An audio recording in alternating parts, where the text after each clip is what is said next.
Esta semana el gobierno anunció cambios en el gabinete y además un recorte, el anuncio de un recorte presupuestal. ¿Cómo se relacionan las dos cosas? Y en todo caso, ¿cómo viene el recorte presupuestal por tercer año consecutivo? ¿Qué hay que esperar? ¿Solamente se compondrá del recorte al gasto de Pemex o tendrá que incluir también el gasto corriente del gobierno? De esto vamos a hablar hoy en Opiniones Encontradas. Soy José Buendía, gracias por estar con nosotros en este programa en el que todas las ideas se pueden cuestionar siempre que se debatan. Vamos a ver algunos datos de contexto y venimos a nuestro foro aquí a tener nuestro debate de hoy.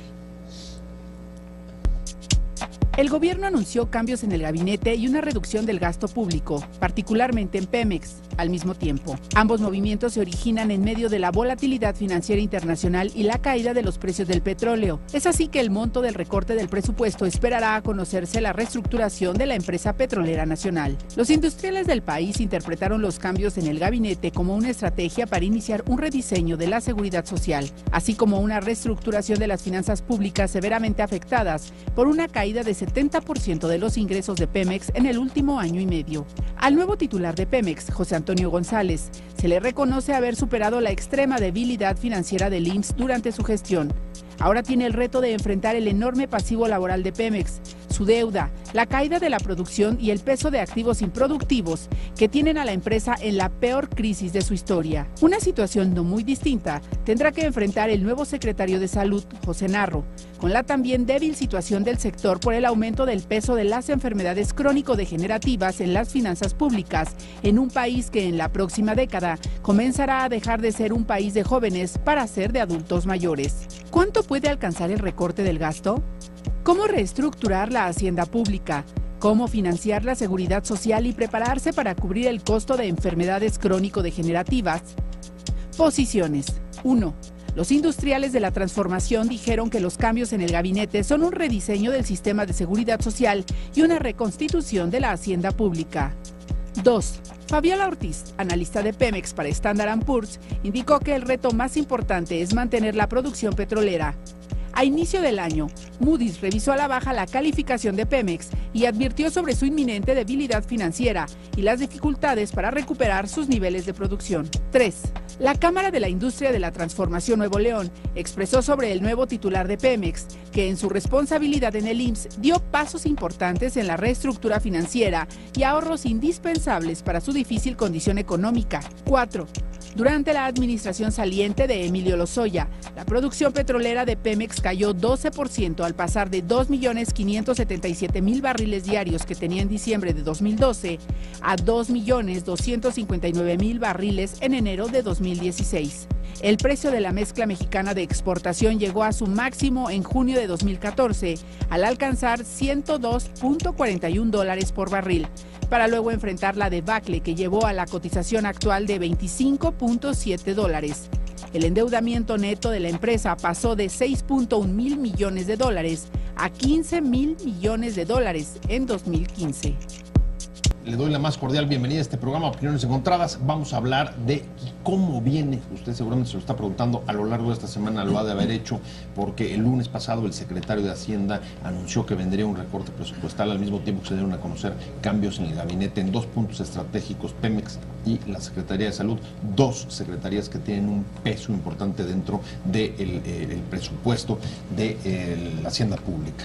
Y para discutir sobre el tema, para responder o tratar de responder estas interrogantes, me da mucho gusto que esté con nosotros hoy aquí el senador Francisco Búrquez del PAN. Muchas gracias, senador. Muchas gracias por la invitación. Un saludo a todo el auditorio. Un placer, como siempre, tenerte aquí. Gracias y esperemos poder responder a tus preguntas, Pepe. Y además, no, pues seguramente que sí, por el seguimiento que tú le has venido dando a todo el tema del gasto público. Sí, pues ahorita realmente es una situación delicada, el entorno internacional, pero pues empieza a bajar el precio del petróleo desde hace un año y ni el gobierno federal ni Pemex se ajustan el cinturón. Le transfieren el problema a los ciudadanos con más impuestos y seguimos con deudas. Nomás dejamos el dato sobre la mesa porque es objetivo, eso no es incontrovertible. Cerca de 70% ha caído el precio del petróleo en los últimos 18 meses, es decir, poco más de año y medio. Las petroleras internacionales han bajado en promedio el 40% de sus gastos, de su nómina. Han reaccionado rápido, si no se mueren, Y Pemex igualito. Creo que subió un poco el último año el gasto corriente. Bueno, pues ahorita nos vamos a meter a eso y sobre todo ver cómo va a impactar las finanzas públicas y el recorte que ya nos anunciaron, que es por tercer año consecutivo, ¿no? Sí, pero recortes cosméticos. Si analizamos, el presupuesto no ha bajado, ha subido el gasto corriente y ha bajado la inversión en casi un 20%. Pues me acompaña también, me da mucho gusto que esté con nosotros aquí Irene Hernández. Muchas gracias. Ella es socia de impuestos de Pricewaterhouse. Y Abraham Vergara, profesor académico, economista de la Universidad Iberoamericana. Gracias a los dos. Muchas gracias por la estar invitación. con nosotros. Y lo primero, para tratar de contextualizar un poco y entender un poco la lógica de los cambios, si hay o no una relación directa entre los cambios en el gabinete, Pemex evidentemente, y el Secretaría de Salud, dos áreas que están teniendo un peso importante en la hacienda pública, uno por el peso de las enfermedades crónico-degenerativas en el caso de la Secretaría de Salud y otro Pemex, pues por lo que tú decías hace un momento, por la abrupta caída de los precios en el mercado internacional. Pues Pemex es una empresa tan grande, tan importante, que tiene pues la posibilidad de ejercer un riesgo sistémico al sistema financiero mexicano, bajar la calificación que se tiene sobre las finanzas públicas en un entorno difícil. Y en ese sentido yo veo muy positivos estos cambios, lo hemos venido diciendo ya por varias semanas, sobre todo cuando se dijo que iban a... ¿Positivos los cambios de los titulares? Sí, necesarios. Urgentes. La llegada de José Antonio González, la salida de Lozoya. Así es, y pues José Antonio González es reconocido como alguien que es un implementador, alguien que está acostumbrado a sacar empresas públicas en situaciones de crisis, a hacer reformas fuertes, ha estado en diferentes temas al respecto de electricidad o respecto de el IMSS, y antes en el ISSSTE, en fin. Aquí lo importante es que vaya con el mandato de resolver un problema muy serio de fondo que es Pemex y no solamente librar los tiempos electorales y que aguante, como él lo dijo, el IMSS. ¿Hasta cuándo aguanta? Dice que hasta el 2018. Hasta que termine el sexenio. O sea. Bueno, entonces si eso vamos a hacer con Pemex, pues imagínense el que venga, ¿no? Entonces estamos pateando el bote, pero enfrente. Entonces hay que exigir como sociedad civil que se entre a fondo en Pemex, que se acaben paradigmas y que resolvamos esta empresa que tiene la urgencia de hacer reformas profundas, porque ni cuando tuvo el petróleo a $100 tuvo utilidades. Es una empresa que no solamente no tiene capital, después de la bonanza más grande de más de 10 años en la historia del petróleo en el mundo, pues perdió su capital. No solamente perdió su capital, ya perdió todos sus activos y debe un 50% más. O sea, estamos bajo el agua, ahogándonos en Pemex. 7 meses sin pagar a los proveedores. ¿Cómo, desde Pricewaterhouse, consultora Irene Hernández, cómo lo ven? ¿Cómo ven? ¿Sí ven que hay un riesgo sistémico que puede, digamos, tener como foco la debilidad presupuestal y también, habría que decirlo, pues, la caída de la producción de Pemex? Claro que sí, y totalmente de acuerdo con lo que comentas, y además déjame ampliar un poco el comentario en este caso. Pemex no es solamente el motor de que nos ha venido dando dinero por muchísimos años, era la caja grande, chica, mediana y de todo del país, sino que también es parte del desarrollo económico de muchas áreas. Donde ellos están, la gente que vive ahí, pues les da economía. Contratistas, proveedores, etcétera, ¿no? Los empleos que da. Si Pemex está tan mal, pues no hemos tenido ahorita un problema a lo mejor grave ya, tema social, porque a lo mejor todavía el irse a los Estados Unidos y que nos sigan mandando remesas a la gente que está ahí, pues puede paliar un poco el tema. Pero si seguimos así, evidentemente en algún momento puede haber una situación de crisis en esas áreas. Pero riesgo sistémico se refería el senador Burke digamos, a la hacienda pública. Sí, es que jala... No solamente, digamos, ingresos de Pemex, sino a todo el contexto del presupuesto. Yo creo que sí. Daba dinero hasta donde podía, era la parte que nos servía de soporte para endeudarnos más. Tan es así que está endeudado más del 50% de lo que tiene, y hoy de plano no le alcanza ni para pagar lo que incurre, ¿no? Sus costos mínimos. Abraham, ¿de cuánto puede ser el recorte? ¿Cuánto se necesita recortar el gasto del gobierno con esta abrupta caída del sector público? Yo creo que es una pregunta un poco esotérica, en el sentido de que no sabemos cuál es el boquete. Es verdad que el petróleo ha venido bajando desde el año 2014, que no se ha podido hacer una reforma dentro de Pemex. Yo difiero un poquito en el que el nuevo titular de Pemex sea el correcto. Tiene un currículum envidiable. A mí ya me hubiera gustado estudiar en Harvard, en el MIT y todo eso. Pero yo, por más que rasqué, yo no encuentro mucha experiencia en el sector petrolero. Sí, qué bueno que haya estado en el IMSS, qué bueno que haya estado en el ISSSTE. Si aquí se va a meter en el tema de pensiones, de igualdad de todos los trabajadores, que todos cuando nos jubilemos a los 65 años. Estoy hablando todos, no nada más dentro de Pemex, sino todos los que trabajamos, en donde todos tengamos la misma visión de las pensiones y todo eso. Ah, maravilloso, pues, el señor tiene experiencia, ¿no? El doctor. Pero yo no encuentro una experiencia real en otro tipo de temas que tienen que ver directamente con el tema petrolero. Hay unas cosas que no están en sus manos, que hay una sobreoferta en el mundo de petróleo, no está en sus manos, él no puede hacer nada. Sin embargo, sí puede hacer ciertos mecanismos para que la dichosa reforma energética que tenemos años de estarle escuchando y que tenemos 3 años con este gobierno escucharlo. El recorte del gasto del secretario de Hacienda lo ligó antes que nada, o sea, el anuncio de cuánto va a ser el monto, senador, es a conocer de cuánto necesitan reducir el presupuesto de Pemex.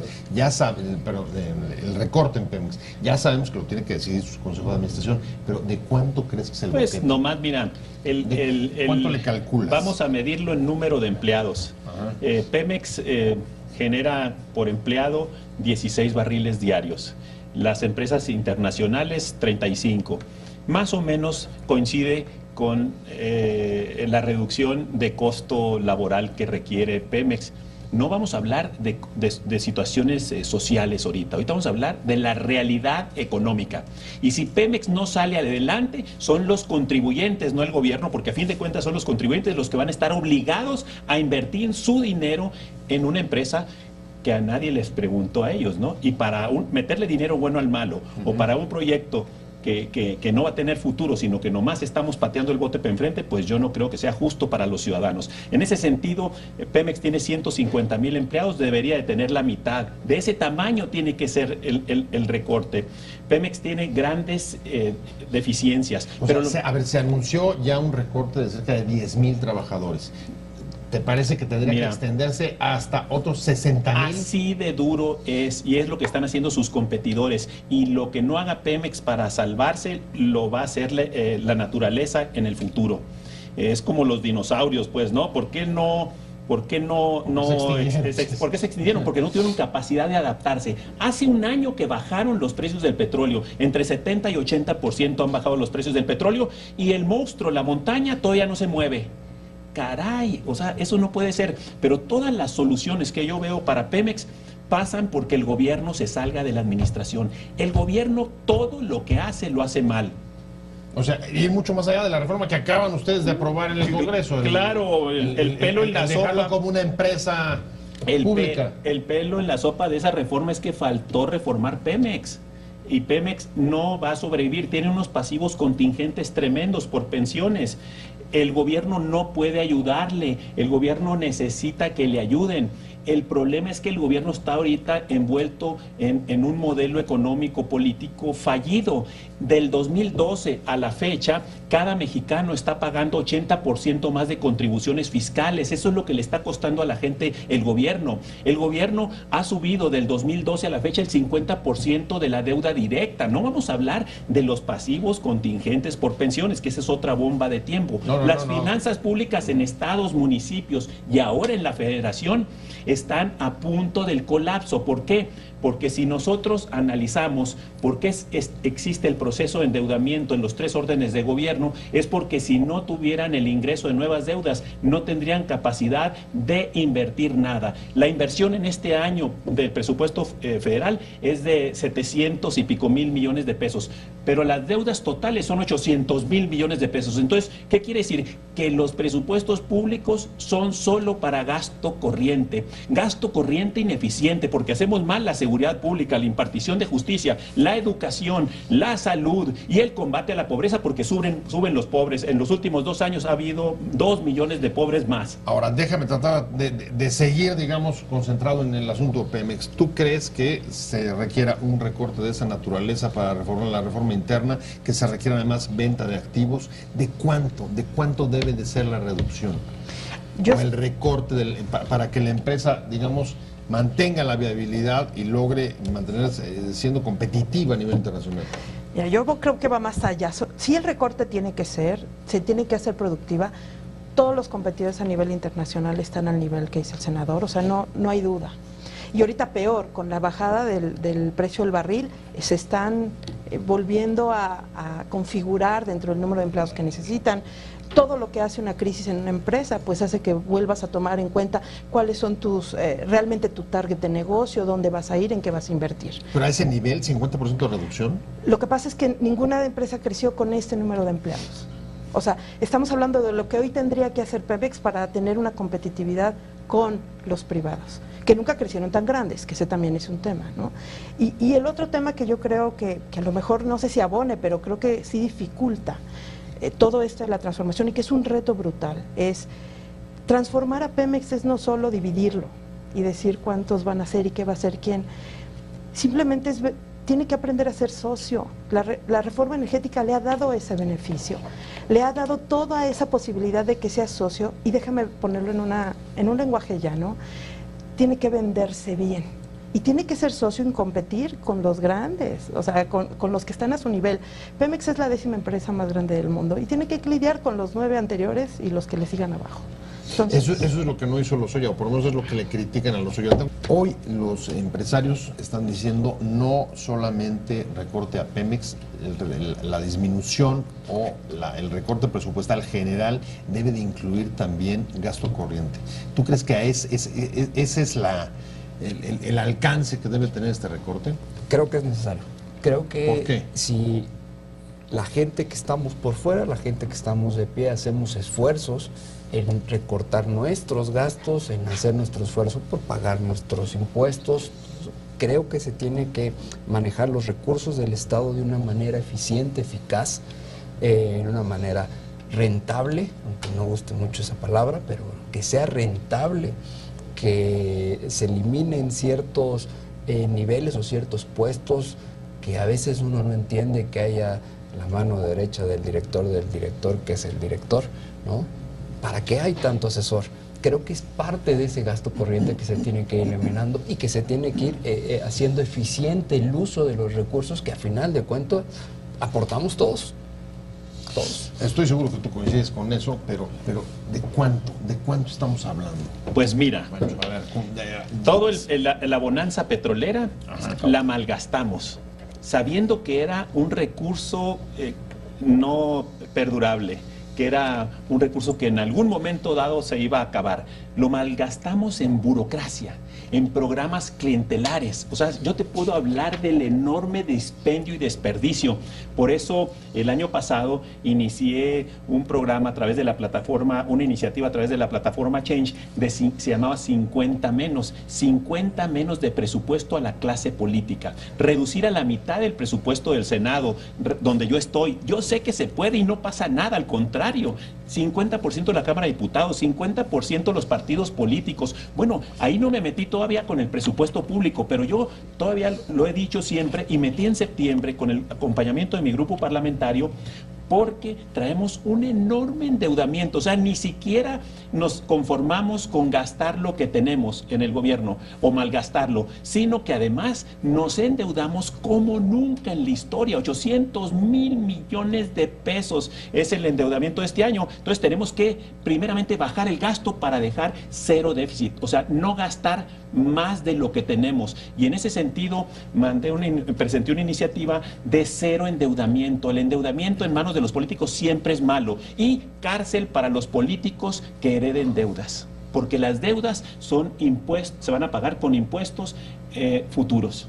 Pues sí, la verdad es que la deuda ha subido, y uno de los que ha salido a advertir sobre la situación ha sido el propio Banco de México, donde pues ha sido muy claro decir, o sea, o hay un recorte, aunque no señala cifras, o hay un incremento de las tasas de interés, lo cual sería, pues, digamos que lesivo para el crecimiento de la economía. ¿Cómo lo ves tú? Yo estoy totalmente de acuerdo. Además, como que todo se conjuga a lo mejor en una situación bastante perversa, ¿no? Imagínate, por un lado tienes una baja brutal del precio del petróleo. Tu principal petrolero, la Petrolera de México, está en un proceso de reestructuración impresionante. Estás endeudándote, tienes problemas graves en otros lugares de endeudamiento excesivo, ¿no? En otros estados. Y luego aparte le subes las tasas de interés. Y no hablamos de esa, qué peligrosa, qué bien, es otra amenaza. Entonces, sí, esa la dijo Carstens con toda claridad, fue el primero en salir a decir hay que reducir el gasto porque cuando se te caen los ingresos 70%, no tienes más remedio que recortar. ¿Tú crees que pueda llegar a ser del mismo nivel el recorte del que ya tuvimos el año pasado? El año pasado estábamos hablando, ¿cuánto fue? Unos 120,000 millones, ¿no? No tengo el dato exacto, pero creo que sí está alrededor de por ahí. Creo que hay un punto... O más arriba. Yo creo que va a ser por ahí, pero hay un punto de lo que comentaba el senador. Por ejemplo, de cada 10 programas que existen, de estos programas donde se dispende el dinero, 4 no tienen un beneficiario directo. ¿Eso qué es?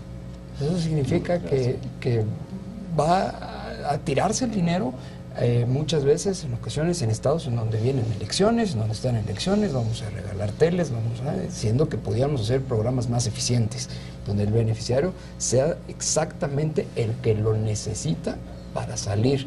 Y no estoy diciendo que nos volvamos asistencialistas o hagamos puro emprendimiento social, no estoy diciendo eso. Estoy diciendo que seamos eficientes en el uso de esos recursos. Bueno, y ahí está la promesa que quedó en eso, lo del presupuesto base cero. Pepe, tú lo podrás ver. Me estás preguntando, 2 veces me has preguntado y no te he contestado de cuánto debe de ser la reducción en gasto.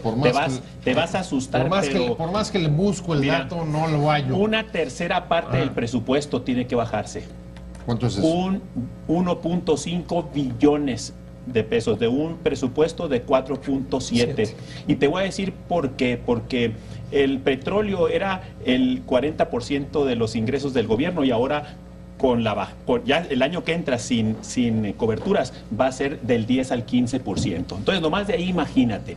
La otra, tenemos que acabar el proceso de endeudamiento porque se nos van a colapsar con la subida de las tasas de intereses que nos dijiste, Irene. Entonces, son 800,000 millones, ya con todas las deudas periféricas que tenemos ahí, que escondidas, son 800,000. O sea, puede llegar a unos con el 49% del PIB, ¿no? El endeudamiento. Sí. Son ahorita ya casi 50% del PIB, exactamente, y amenaza con sobrepasar el 60% si seguimos con este proceso. Entonces, la otra, entonces es tener cero déficit. O sea, en esta época, el mejor mensaje que podemos mandar, no tener déficit. O sea, gastar lo que tenemos. Pero además vamos a tener de este año al próximo año una bajada adicional de 400,000 millones de pesos porque el año que entra ya no vamos a tener coberturas. Hoy estamos con barril cubierto a $50, aunque ande a $20 el barril, ¿no? Sí, pero a ver, la verdad entonces es que, está muy serio. Hay sobre la mesa un par de cifras. Una, la que pudiéramos estimar de cuánto puede llegar a venir el recorte, unos 150,000 millones, que es cifras que ha manejado el gobierno, y lo que dice el senador Burke es 10 veces más, o sea, 1/3 del presupuesto. ¿Cómo valorar estas cifras, Irene? ¿Qué es lo que se necesita y qué es lo que se puede? Yo creo que los 150,000 millones, como lo manejó el gobierno, me parece alcanzable respecto de lo que tienen. 1/3 del presupuesto, no veo cómo. O sea, hacer un ajuste de este tamaño no veo cómo. Ahora, ¿qué hacer?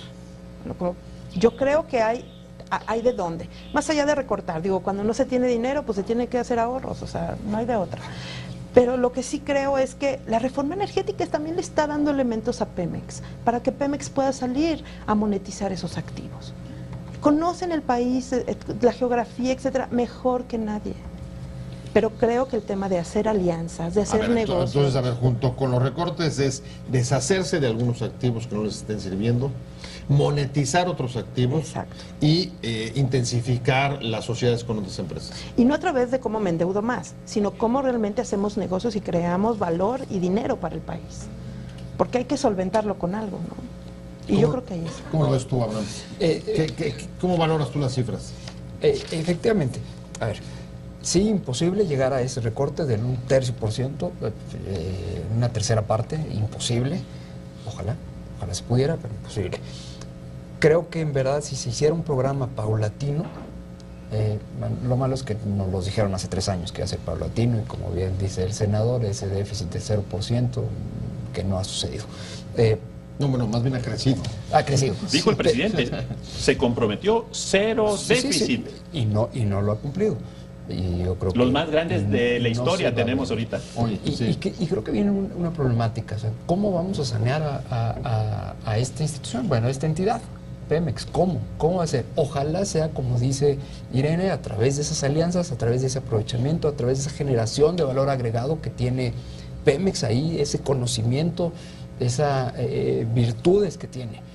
El peligro sería a través de un mayor porcentaje de deuda, ya sea de deuda directa de Pemex o que Hacienda se endeude más y se lo Eso pase. es justamente lo que señalaba el senador Búrquez, pero además de Pemex, hay otros rubros que preocupan mucho y estoy pensando en la Secretaría de Salud.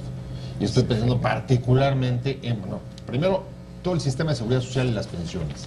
Y en segunda, las enfermedades crónico-degenerativas, que ya incluso algún subsecretario por ahí en la Secretaría de Salud empiezan a hablar de un asunto de carácter, digamos, de seguridad nacional, por el peso que está teniendo, digamos, que entrarle a la cura de esas enfermedades. Mira, ¿Cómo ves todo tú? ello, fíjense, voy a poner peor, estás preguntando que te digamos puras malas noticias. No, ya me dijeron unas buenas. Sí hay manera de hacerlo a través de la reforma deuda directa, energética. sí, ¿no? ese, Y yo a estoy través totalmente de acuerdo. Sociedades. Sí. Estoy totalmente de acuerdo, pero que no opere los socios que operen las partes de Pemex, no que las opere el gobierno, porque el gobierno, aparte de ineficiente, tiene intereses personales y políticos de coyuntura electoral y es un administrador muy corrupto. Entonces, yo voy a plantearte en este punto lo que es la bomba de tiempo de las pensiones. Así es. Si la deuda directa ya ahorita está alcanzando el 50% del PIB, y yo recuerdo en una reunión que tuvimos los senadores del grupo parlamentario del PAN, Carsten dijo, porque decíamos nosotros hace 3 años que estaba muy fuerte el proceso de endeudamiento, no se preocupen, se están gastando el colchón que hay. Cuando llega al 44% del PIB, entonces preocúpense. Entonces ya llegamos a casi el 50%. Bueno, él es el primer preocupado, ¿eh? Ya aceptó. Bueno, pues ahora las deudas contingentes por pensiones son de 120% del PIB, ¿eh? Esa es la medida que tenemos. Y la no muy bien calculada, pero que los diversos centros de investigación nos han pasado acerca de los pasivos contingentes por falta de reservas, cuando venga el envejecimiento y estas enfermedades catastróficas que tú estás hablando, es del 100% del PIB. Estamos hablando de que México tiene compromisos de 250% del PIB. Esto no es exigible en este momento, pero ya es un reconocimiento de adeudos. El presupuesto público, y por eso hemos venido diciendo que se tiene que hacer algo paulatino desde hace 3 años, pero no ha ocurrido. A ver, pero podrías decir que en el caso de salud, si el nombramiento de Narro es para ir a entrarle ese problema, hace una reacción más rápida que lo que ha ocurrido en Pemex en el último año y medio, ¿o no? No va a poder. ¿No le reconocerías no va a poder porque haber reaccionado más rápido en el caso de salud? No va a poder porque, mira, el problema es el modelo económico político que tenemos y que todos los partidos se han encargado de seguir, que es soluciones desde el gobierno, soluciones desde los monopolios públicos, son totalmente ineficientes. Necesitamos un nuevo modelo, un camino alternativo para este país, que significa limitar al gobierno para empoderar al ciudadano. Necesitamos que el dinero no esté en la burocracia, que el dinero esté en las manos de la gente para que activen la economía interna, en las manos de las empresas para que invierten y generen empleo y que la economía crezca. Necesitamos sistemas de autogestión ciudadana para la salud, para la educación y no depender de monstruos como Pemex. Si eso es así, digamos, Irene, no estamos solamente ante el recorte del gasto de Pemex, sino ante una reestructuración de la hacienda pública. Bueno, ¿Cómo lo están viendo ustedes desde la consultora? mira, yo creo que todo ha sido una cadena. Todas las reformas, al ser estructurales, jalan el sistema y tienen que jalar la estructura. Entonces, evidentemente son más sensibles las partes como esta de salud, donde tenemos ya problemas arrastrando de muchos años, pero al tú modificar la estructura fiscal del tema de Pemex, modificar la forma en que va a hacer negocios Pemex, abrir el sector a otros, pues todo lleva un proceso. Pero tu proceso de recorte de presupuestal llegó más rápido de lo que tú pensabas, ¿no? Entonces, Sí, bueno, es que nadie podía prever. Claro, que Bueno, esto pasara. Lo vimos desde los últimos 18 meses, pero no que llegaría tanto. Claro, el impacto ha sido muy fuerte. Es la baja más grande que hemos tenido desde 1986. Entonces, espero que en 5 años todo cambie, ¿no? Pero hoy tenemos un problema. Si tú mueves la estructura de la base con todas las reformas estructurales que hicieron, pues se tiene que mover completa la estructura. El elefante no anda solito. Hay un cambio, en la Hacienda General, lo está pidiendo a gritos, no hay más remedio. ¿Es también una oportunidad? Es una oportunidad. Para que no todo sea negativo. No, sí, creo que sí es una oportunidad. A ver, tampoco todo ha sido realmente malo, ¿no? O sea, si quieres, pequeños destellos, pero han habido destellos en donde ha habido un beneficio y ha habido un cierto avance en el país. Es verdad que también esta parte internacional se ha visto afectada, ¿no? Totalmente en el país. La correlación que desafortunadamente se ha hecho entre petróleo y dólar, ¿no? Baja petróleo, el dólar sube y entonces sale Banco de México, utiliza reservas internacionales, que al final de cuentas para eso son, y medio detiene el problema durante el día. De ahí que viene también Carstens y dice, a ver, espérate, ¿podemos hacer algo o tenemos la tasa de interés para seguir con este proceso de tipo cambio, que no se nos vaya a... Arriba de 20, por eso ya nadie lo puede asegurar, incluso nadie hubiera asegurado el 19, hoy más de 20, quién sabe. A mí, por lo pronto, lo que sí ya me estoy pasando es del tiempo, y les agradezco a los tres que hayan estado con nosotros, que hayan estado conmigo en este programa. Muchas gracias, de verdad. Muchas gracias al senador Búrquez, muchas gracias por haber estado con nosotros, Irene Hernández, Abraham Vergara, y sobre todo... Te invitamos a seguir cuestionando la información con los siguientes videos.